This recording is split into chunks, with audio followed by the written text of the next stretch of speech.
তোর সাম্রাজ্যের পতন দেখতে এসেছিলাম মায়াঙ্ক, আর সেটা দেখলাম। এবার নতুন করে খেলা হবে। এবার চেষ্টা করিস অন্তত ফেয়ার গেম খেলতে। দিয়াও ফেয়ার গেম খেলবে আর জিতবেও। মায়াঙ্ক, আমি তোর বন্ধু, বন্ধুত্বের জায়গা থেকে তোকে বলছি, মুখের কালিটা মুছে ফেল। ওটাকে জীবনে দীর্ঘস্থায়ী হতে দিস না।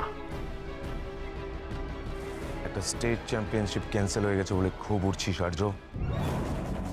আমি কিন্তু বেঙ্গল ব্যাডমিন্টন একাডেমির চেয়ারম্যান ছিলাম, আছি, আর ইন ফিউচার থাকবো। তোর আর আমার লড়াইটা এবার শুধু প্রফেশনাল লেভেলে আটকে থাকবে না।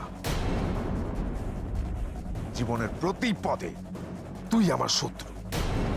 তাই যতক্ষণ না পর্যন্ত তোকে মাটিতে মিশিয়ে দিতে পারছি, ততক্ষণ मैं चैन का सांस नहीं ले पाऊंगा। মনে রাখিস। মনে থাকবে। Wish you all the best for your next mission.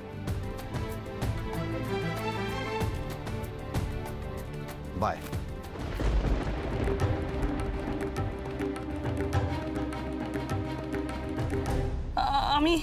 আমি কিছুই বুঝতে পারছি না।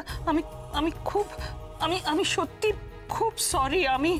আপনি কেন সরি ফিল করছেন? না না না, আরে আপনি কি করবেন?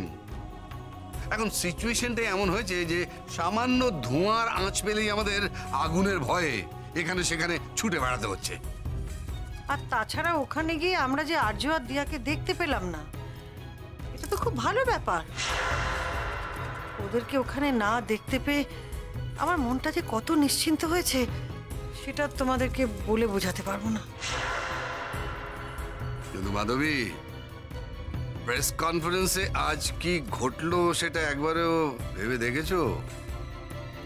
স্টেট চ্যাম্পিয়নশিপটাই ক্যান্সেল হয়ে গেল।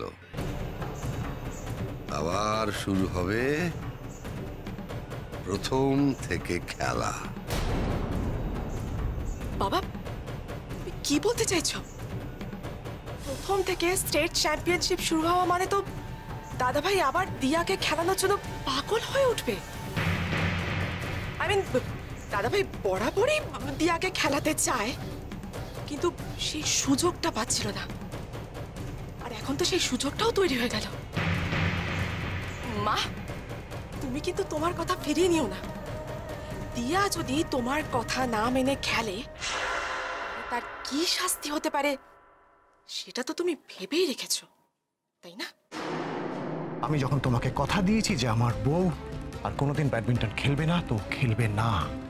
কিন্তু মা, তা সত্ত্বেও আমি ওকে দিয়ে ব্যাডমিন্টন খেলাবো।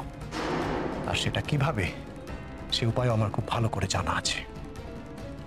আর্য যা বলছিল, ঘটনা প্রবাহ তো ধাপে ধাপে সেদিকেই এগোচ্ছে। এবার তবে কি হবে? কোথায় গেল আর্য দিয়া? ওরা কি খবর পেয়েছে স্টেট চ্যাম্পিয়নশিপ বাতিল হয়েছে?